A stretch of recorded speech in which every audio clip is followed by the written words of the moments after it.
whangai kataputo pepa toto katapua minuan kaya tamoi kini mo tuan whakahoko atu ki pio kala no neo mai tui tupo pohi nei whanau e neo mai tui tupo pohi ba i aho waono o katopa tahi ba whawhalu ki o mātua ko te rita ki kelo tui tupo te molu isa he pisipa hema tui tupo e kolomatua na elahi taha neo mai i he whanau e toko hongo furu i hono tau taha tolu lolotonga kune ke iako i ako anga i ngani na maaloloa i ni tangata eiki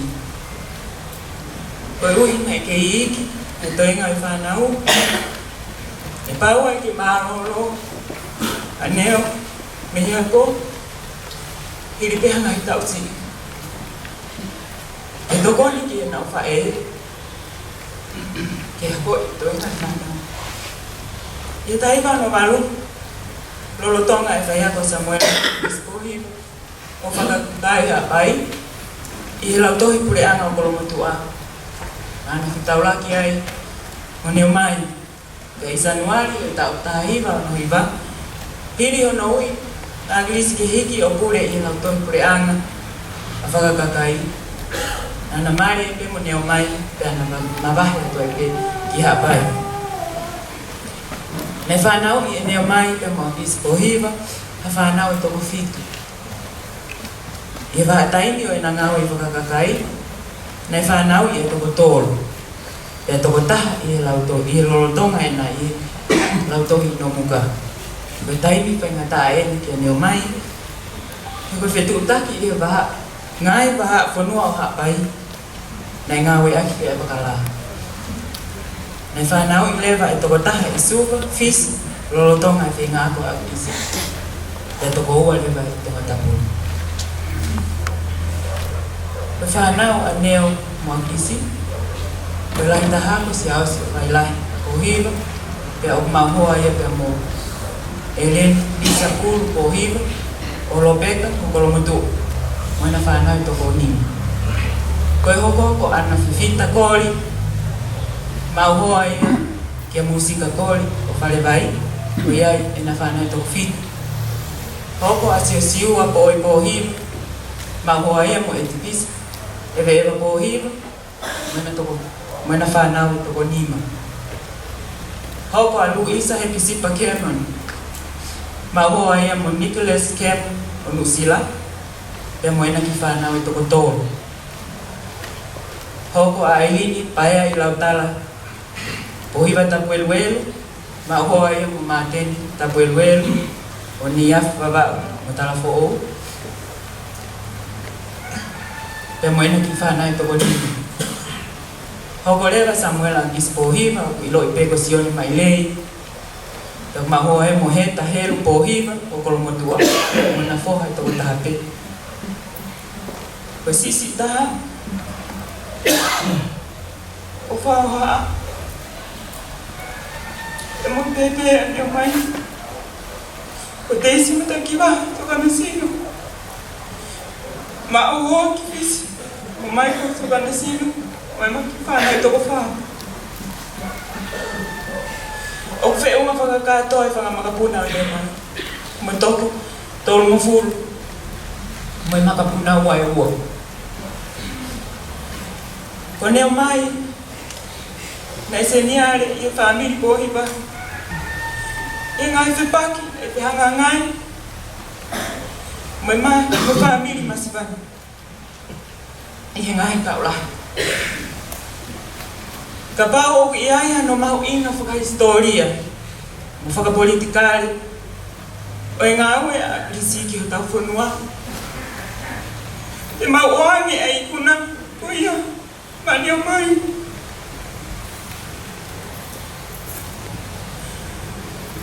o ia na ni fua ai mamafa o e hala whanau ma fihi mo whai ngata na e fōua e whāmi Talo mai tahi pa tolu. Ihono ka matai bisi. E polo kalama ne tio. Na ilo ko matala fa lau kai. Pe ko ka mata anga ia. O eni ngau fa polikare. Ko polo kalama eni na mahino ai ke neo mai.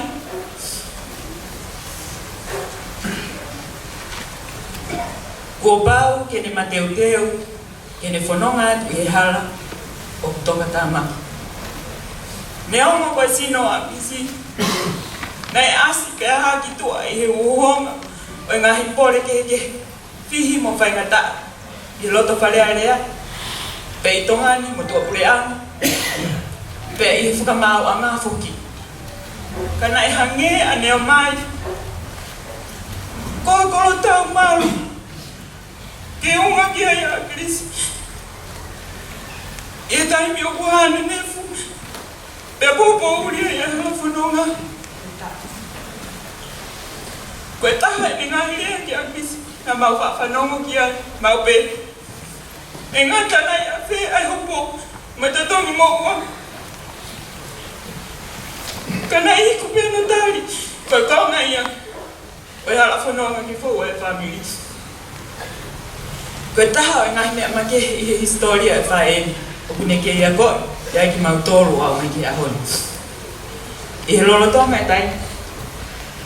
E ki ta iri ai e ngau e a bisi. E teo whiri e whiri whare area e tau tahi vai wawha. Nani lia i hono ngahi mo ua whakawha mau anga whiunga mo e walo ngano tu. Pea neo mo i whai ngata i ai e tangata e ki. Koe hui koe fulahi e mo ua. Na o mai e whaha e taha e whai ngā maari e ki tangata e ki koe ni. Ke ne kore whakamore more e he newspaper. Kai kanseri e ko ngā lahi. Hono mo ua. Koe fo i taimi mahu inga e ni. Pea na e os mahino ki a neo mai. O whie mau e ne toko ni. Koe hai koe de whae i. Ke tū mau. Agrisi e ne tui. Koe ne totonu. Kai wholau ia ki muri o whenga paanga me he whamiri. Ke totongi whaka o si aki e mo ua. Na iku wholau a neo mai. Ki Amerika. O whenga paanga. O mau e siri whiunga. Ke totongi e mo ua. Pea ni hoko tai pea agrisi. I whare area. Koe poini mau inga eni. Oku kei whakamalo ia iai. E agrisi. Pehe kia tiki mau tolu whanau. E toa, e whaeni. Koe si malolo koe ne neo mai, na e kai peha na api. Pea na ne nofo pehe e api o si aosi, i harawari. Koe tau mo ahau e, agrisi, na e mahino fuoloa pe ia kia neo mai. Ko ki naua e kai pe to ia iha na api. Pea tena hiki holo pe i ho maungahi api. O a api tai tena malolo ai. Ai pe i kuhoku. Kia neo mai koe koloa. Koe oho whanonga. Pe e kei mau inga nge pe. E misiona ki whakaruku fua.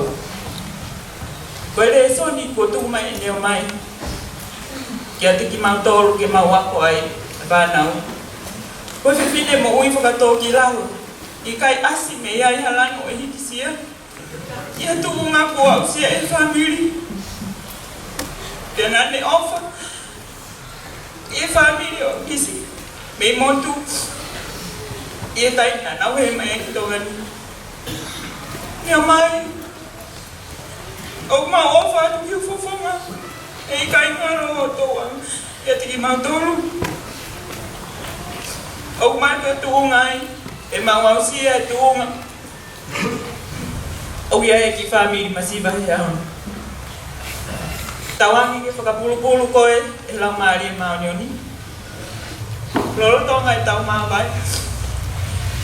Te whakaosi aki a hini. Ono mea ono kumatoro. Tama e ngalo a whenai. Ao ne toa e a wha.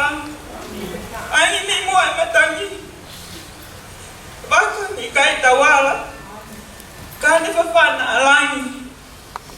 Mawiri atu pe ki mua. He koe kaumatatari te naua usponua. Nea mai. Kau kusi ini matang. Ikai ke beau. Puta fitong alangi. Kita funua matau. Pita elfa. Dani moni alangi. Ono lili ke ukuma. Pau ki kau matatali. Kenawa usifono. Silaki mai pe ulinga holo. Te goto mai mui hakau. Kulawan yang mai.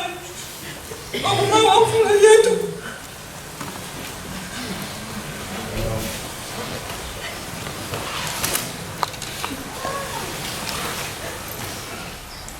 Naomi has always been a lady of the utmost integrity in all her dealings with the people of Tonga.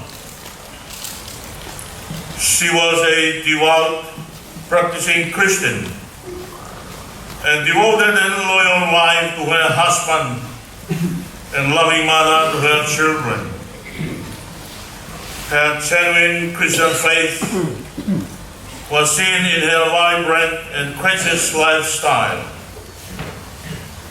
She was always positive, caring, and constantly seeking ways of doing good to others. Naomi was also a considerable help to her husband in his political career for many years, which led him to become Prime Minister of Tonga. She is passing away from us as wife of the Honorable Prime Minister of Tonga. She was a major partner within our women activities in the church and the Tongan society. Whereas life dedicated to God is the most releasing, fulfilling, and exciting experience anyone can have. Naomi found peace in every experience and strength in her relationship with God, which carried her through the insecure and tough times in her life during her suffering with physical problems. She knew she had a destiny beyond this world and lived in the light of it. Her eyes were focused on eternity with Jesus Christ. So today we agree with you, Honorable Prime Minister Sambola Dispohiwa and the family in her great loss as a faithful, loyal, and terrific wife, a strong, loving, and compassionate mother. And we surround you with our love and prayers to assure you of our support during this time of sorrow and loss. We pray that you and your son and daughters and grandchildren of the family will experience the joy of knowing the reality of the presence of God's Holy Spirit, His comfort, His love, and His strength today and always.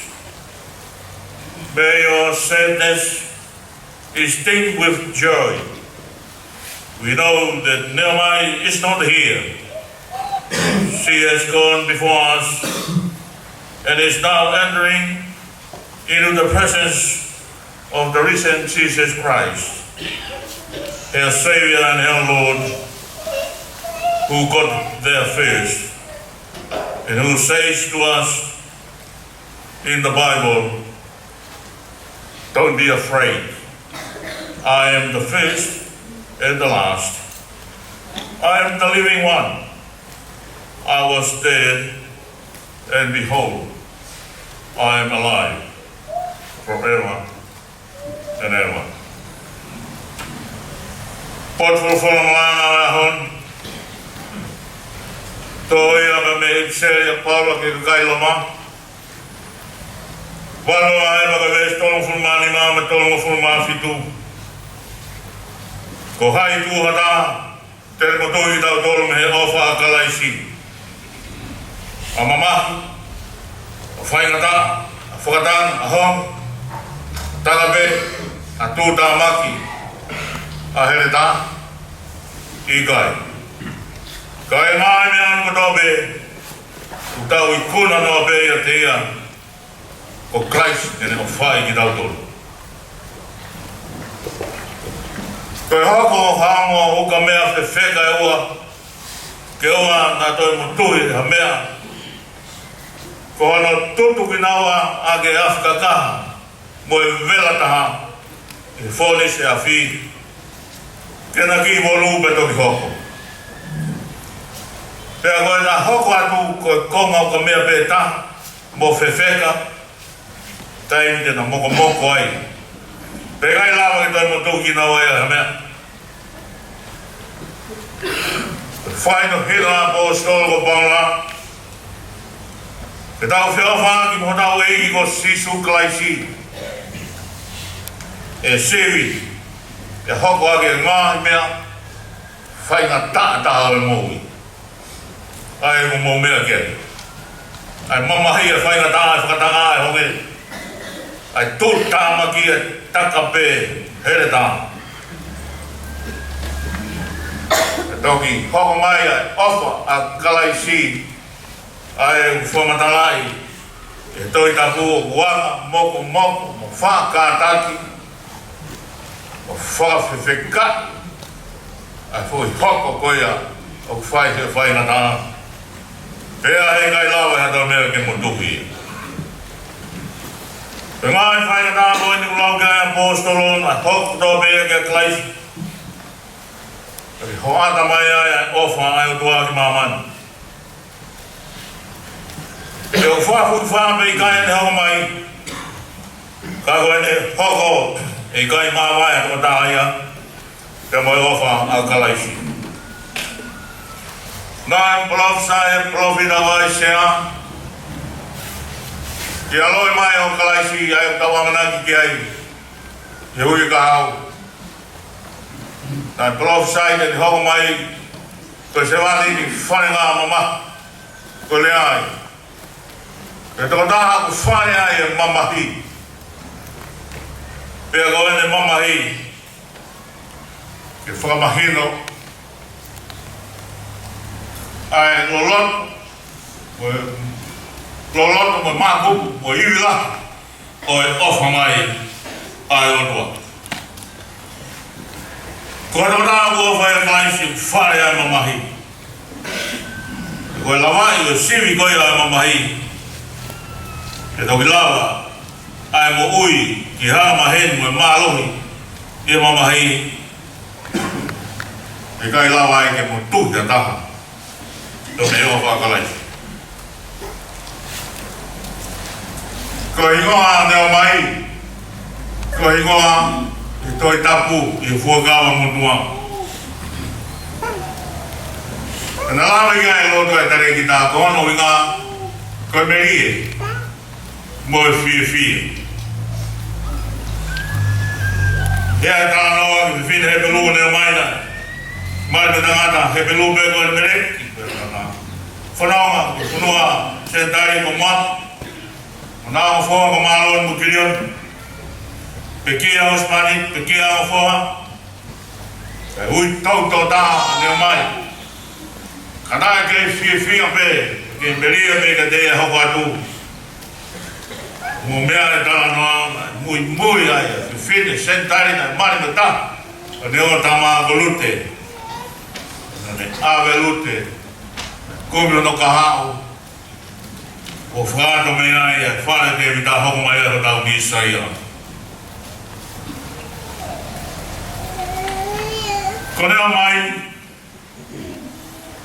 kai tūpaki pe I kolmotoa, e whamiri kolmotoa. E hongo tā whaki mō mea mai, I whamatala e whamiri ka hongo. E tāna noa kolmotoa ne, e tomate ke iloa, neo mai, e pōpō, potu ngāo e tāwō, a kolmotoa. Kono ka mā me whine, potu ngāo e tāwō, mo whine mui a kolmotoa. Toke tā mele ana puloka, whaifikau, selanga ala atu, whaifikau. Nilon whankalaf, hoa whaifikau. Kai o maa, helene tui halamak. Hoa ia, Lord President, Konstitutu Kostongam, Time Flow. Kaya kau kaya mo na mai, hoa ia pare mia tonga hea ni. Lolo toa, lolo moi, hello tu. Voi hau e tangata me mi hea pai o whai ako i kolomotua. Kaya mahalo na hanga e fui vilon, o neo mai o toha ki mai, ai fu tangata hea pai ko ni o monu ia. Kaya na whau whamiri mo neo mai. O kia ia lea tatau o wau mo hea pai. E o kolo ia e a tōna. Koe kite whamui mui pia puri koe a wawau koe sia ko ka whaa mai alo i talau. Te koe tatau e na wawau, sia ka whaa. Alo i talau, tatau e ka walu. Kai hau koe hau, te ulata au i tōna. Koe mea tatau, e whai ha pai i kāma tofia he lofia. Koe lofia winga, tai puna hagai a whipatawe. Nofo hifo, i kāma tofua. Lofia e koe tatau, otu ha pai, nofo ka wala. Koe mea tatau whai ha pai, kai ha koe hau, o ko lata au i kolomotua.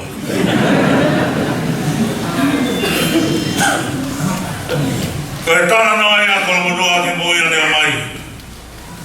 Koe tāna ngā heo ngā whiawhia, mo whawhanga meri e. Manako ke wheo hi, wharea ka kai ma whanga hua. Nane mau ngā heo ngā e ofa whakakalaisi, whai koe nea pōstolo ko Paula. Aia, nai toi mahino ake, ai ofa koia i hene toi, roa kori tō mai tātolu.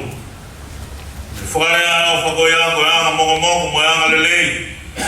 Kau ngā whiawhia moe mōni, ukuma he mea kotoa, tui he mea kotoa, amanaki he mea kotoa, pia kātaki he mea kotoa.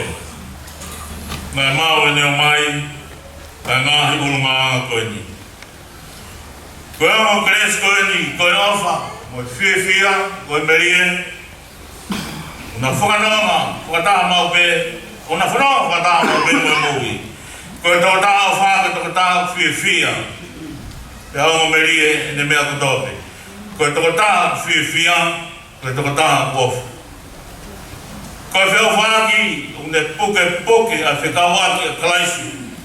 Koe kau ngā moui ke ua, nā toi motuhi e ha mea whaingata.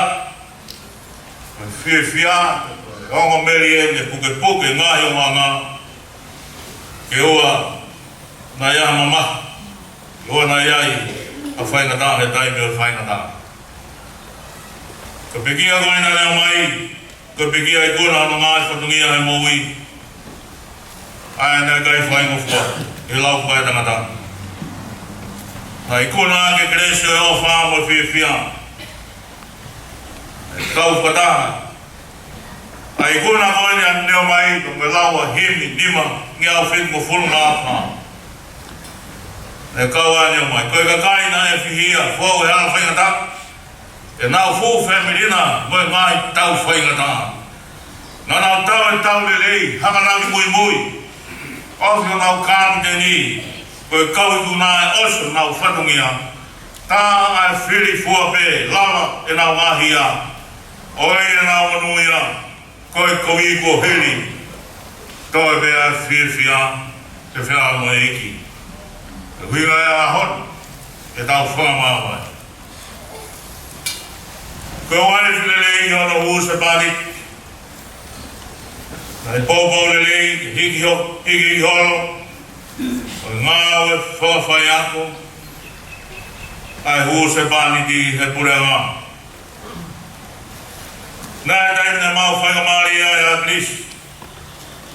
Ke awe pure ngā, ki fis ki hawa na nga ko University of Pacific Tonga.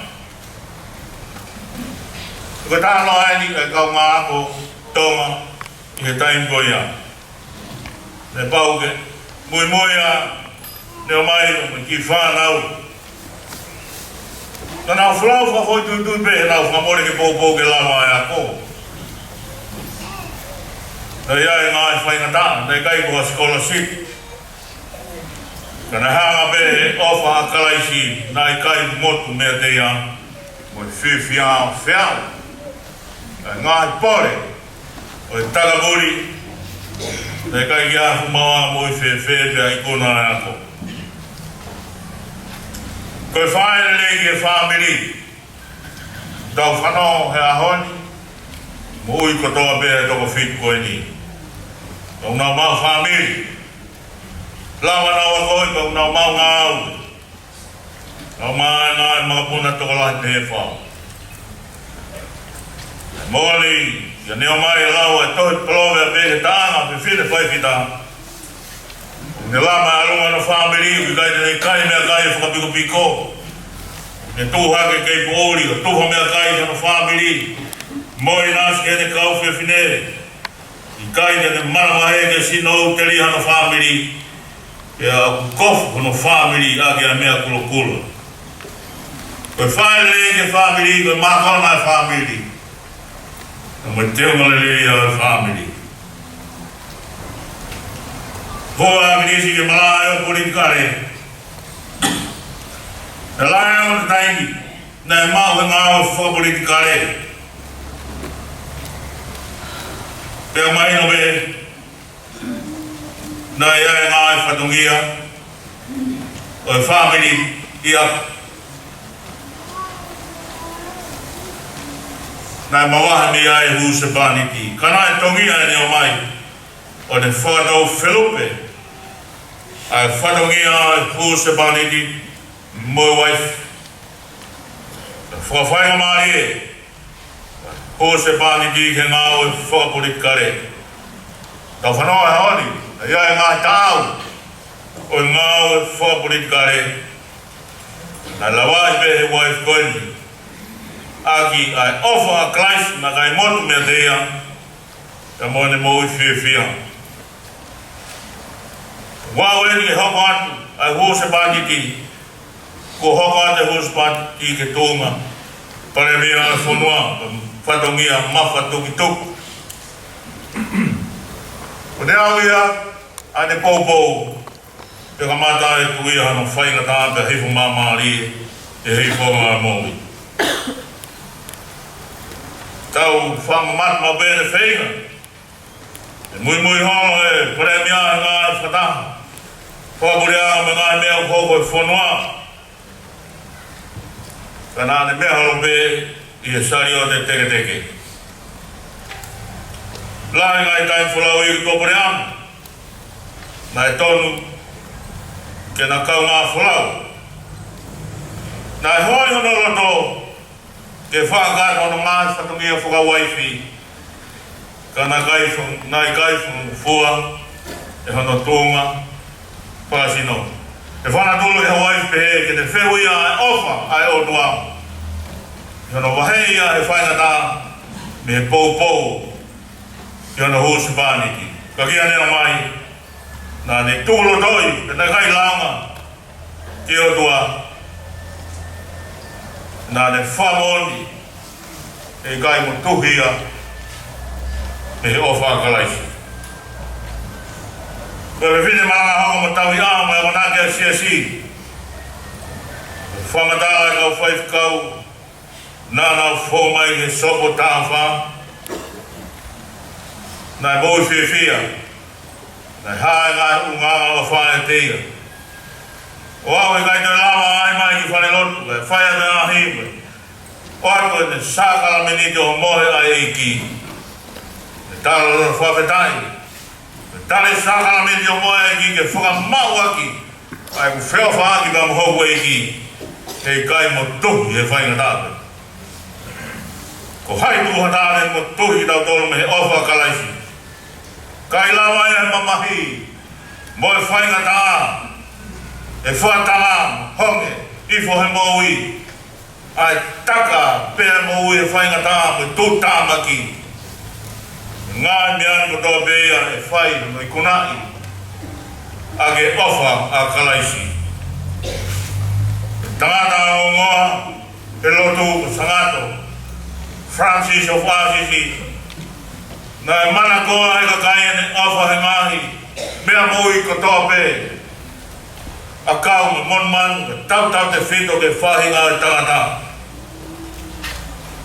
Nei uia koe sangata, nei maani oni ni whai o wha. Nei kai hane pori me hiki sira a mea ko te lau. Nei whai ai te lot koen ke o noa. Ke o mua na whai ai ka kai ha mea ka tea. Kai taua taina e ne whai ofa mo te tokoni ki ka kai. Tēnā ne whai ai lot maari e koeni, o wohi e lot whakarisi tēne. I lea whapitania, o Divine Master, grant that I may not so much seek to be consoled as to console, to be understood as to understand, to be loved as to love. For it is in giving that we receive. It is in pardoning that we are pardoned. And it is in dying that we are born to eternal life. E hau noa, tō moa ke oa te ufuhoha ke whanonga iau. Ka ke uhau ko tōtā ne whanu wadu e nonga ke kakai. Peke mahino au ki e kakai. Ka ke wako e tōtā ko whakatupu anu mahino ke kakai. Pe te utangi ke o whai au. Ka ke uhoko ko e tōtā o ku tawhiat me ai ofa ki kakai. He koe taimi u tau whake ai ka mua meni ki au tau maumai ai. He koe taimi u tau whamore ai, koe mua meni ki au whamore ai ki tau tolu. He koe taimi u tau peki ai, mua meni ki au tau hake ki ke mō tāngata. E toi historia neo mai, koe waifi o e pare mi a tō. Kanai kai hiki si ai. Ne kai tēne lau ko mea ki haki puke ki ai ne moui. Te rea nā motu e ne whiawhaki mō Kalaisi. Pea mo e ne whia heki. Tau tui nā ne lot whatā mo sangat Francis o Assisi. E kupui lot koeni. O e hoa mai ka kai ki tokanga ke te. Kone hoa ko e aha mea te ne whai ki ka kai. Ke te ofa ki ka kai na te ofa Kalaisi, ke te whanonga ka kai. Ka ke tokoni ki ka kai, ke whainga mahino ngā whima. Pea oua, nā o sia mai ka kai, ke whai hamea ki a te. Ia e nau whakau whakatonga, o tau ai ki ka kai, nau whai mea ka hui maa nau lelei. Rea ki ai ko piko i kumai. Te whai mea, ki a taha ne whai ha mea ki kai lelei, e toi piko i kumai mea ana nonua. Ki a taha ki kai mamotua ne ofa mo Kalaisi, whia mau ai pe, hake ko nea mai e kupui lot koini. E liu ai e whale ai a mea ko tō pēu ne whai, ko e piko i kuatu. Mea o tō pēna e whai neo mai, ko le lei a ka kaike. Kone i kona hana ngā e whainga tā ka ofa, a Kalaisi na kai motu hataimi. Koe mate koe whakoloa tau mai ai lawa, e mate ko whai toka tau whika kai. O whio whaki mō Kalaisi, pia mō whia e ki. Koro whola ki ai e toi tapu, whongia a mate o liu ko i kona. Ko i kona ia, o pot whola ko e. Ka e ngā mea ko tō mea te tau i kona no mea Kalaisi. nele o whai i dau tolu. E tamano ia mai o anu. E mare mia mo e whanau, mo e whamiri. Tawangi hoko. Ai ofa taima motu. A neo mai mono eiki kou kalaisi. O ne moi whiwhia.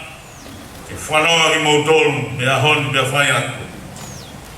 Me te toka e nonga mo e whiamari a eiki. Amen.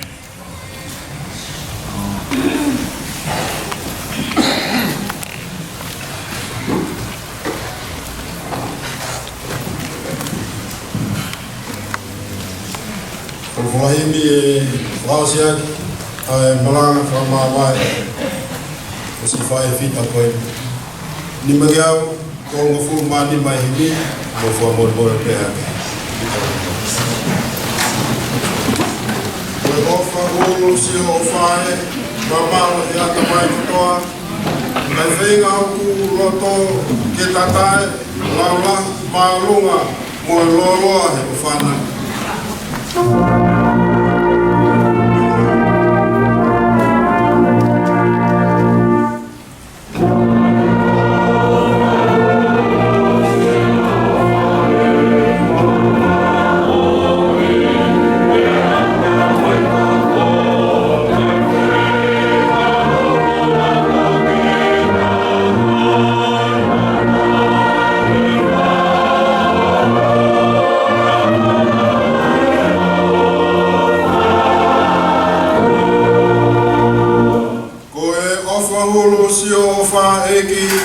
Ko hai na tāte le wha au, kau whie tala hana kongosi, ofa ne kumi ke hia kuau, ofa kau whi.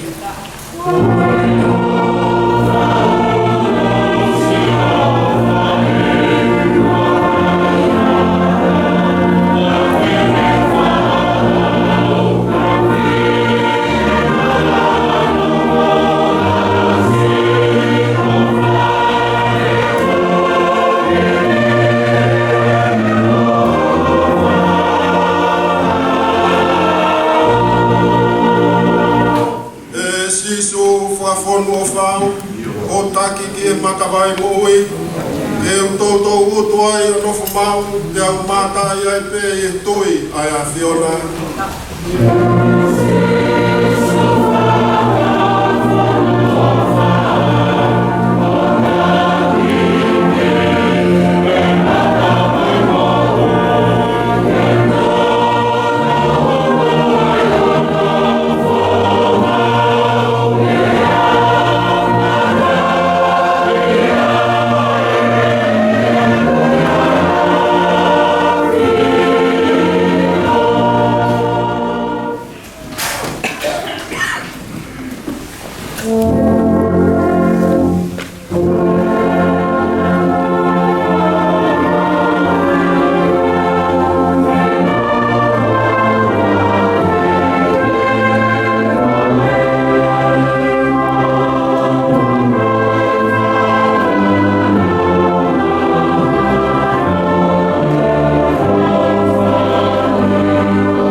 Live de Malanani.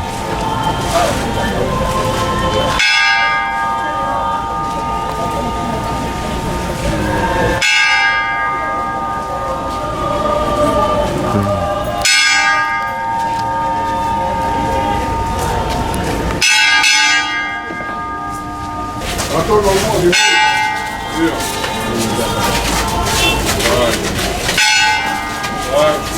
Hai, na amani. Amani.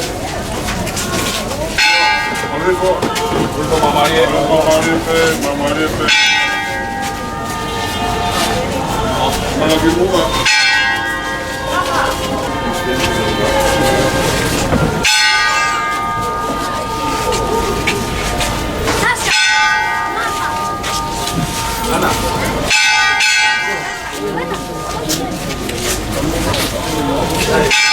Mau lu Kita montar dia.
si o te tau malolo e o moyo ko sia o te mau ai kolo ke lava ai ko sia malolo ia ulangi tau malolo ai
Mbore hange haata eu kai au pito hani tu mau ko tonga ai mo ui o ku amate ki tau tolu te mau alu ki hai te kumi tokoni i kai ko a piona be neongo ko mau fatupu ho hau to tonu aki e mau ngahi ang hanga kai o ai kuang e aki mau tolu eiki oa e o tua mā o ni o ni ange whau oa e eidi mā fi oa e whamoi mā o ni o ni kai al opa oa te ke tukuange a ki mautolu ki e ngāhi ma mahi kona oi mate tai mata ke a pio i eidi a ngāhi mea pū aho mauloto e oa nā tau pi ho poponga al opa Hei e nau ngahi o tū.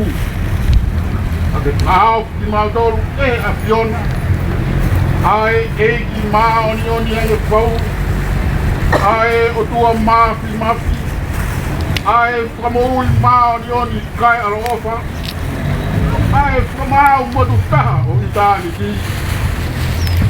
Oua te ke tupu ke mau hinga mea te koe i o mau whaua whakamui. Koe hui. Moa mamahi. Oi mate. Ko nera e pina ngalo e tua mafi. E uiang e lau mai o si o tau tokoua ko hikini. Koe au tau tuku o sino ki e ponua. Ai kere, ki e kere. Ai epu ki e epu. Ki e ilo pau. Ai longa nau tolku o pekia i e ki.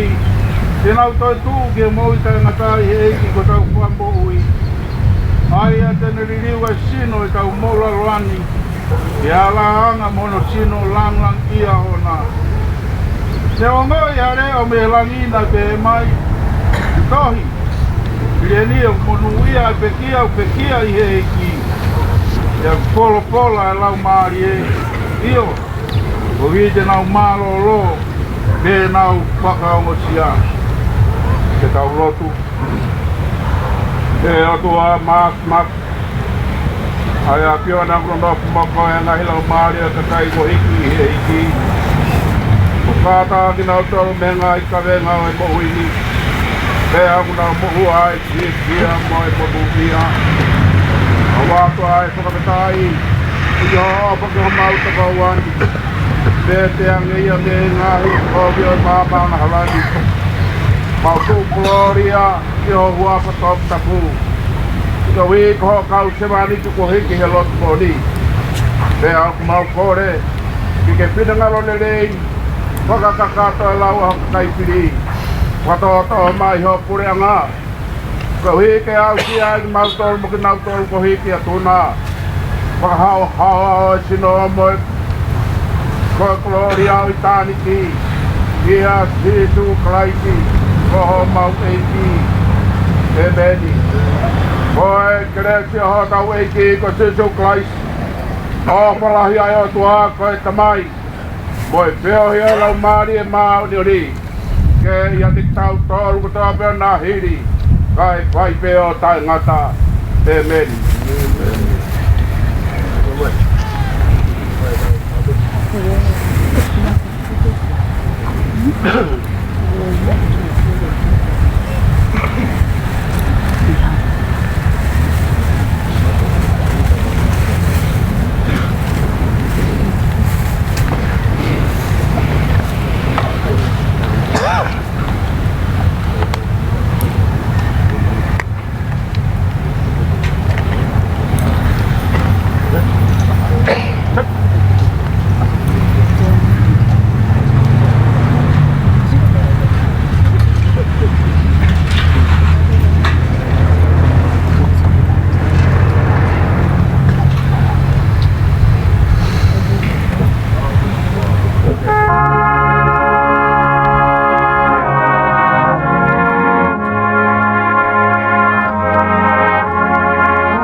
Academia, bukan bisa. Kata batu, eksploitation, mai, macam ni, baru, kau pasti kau, malu. Kata batu kamu tahu kata apa? Mung, ye, kau mana pakon? Kata batu ye. Che ko chúng ta va kiểm hộ ấy mà ta qua thì không ta có tao con gì phải tao à mà ta bắt không được anh này phải có gì tu hóa cái một cái gì có nhà ta tao kì có nhà cái thằng nào luôn anh có một cái gì mà luônผมไม่ไปขับรถจ้าตรงนี้ไหวมาเก็บมาดีมากันเที่ยวบกที่บ้านโม่เลยไอ้มาบ้านเขามาแล้ววัดกับโม่ต้นเขาตัวโม่ก็ทำไมก็ยังว่ามาเก็บความมาจ้าเป็นเพี้ยเพี้ยเขาเข้ามาแล้ววัดกับโม่ต้นถ้าทำเป็นยังไงตัวเบ๋เห็นเลยตัวพี่แกยิ่งเอาละไก่เป้เขาบอกว่ามันไม่ได้ยาวnah ini aku tahu apa tahu tu buka kau ya mat buat pe alwa haki alwa ibu alwa bahelo tu nah ini aku tahu apa aku tahu aku pe ni tahu level level mai. Kau ni aku mai mai. Mahal awak tu kau kita beli dulu.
Here.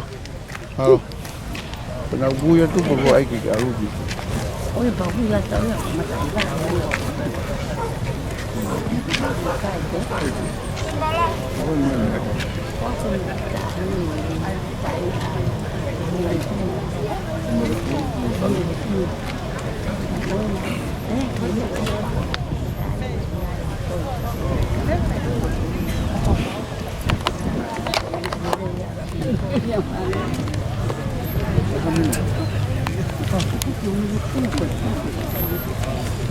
Hei, foto ko lang.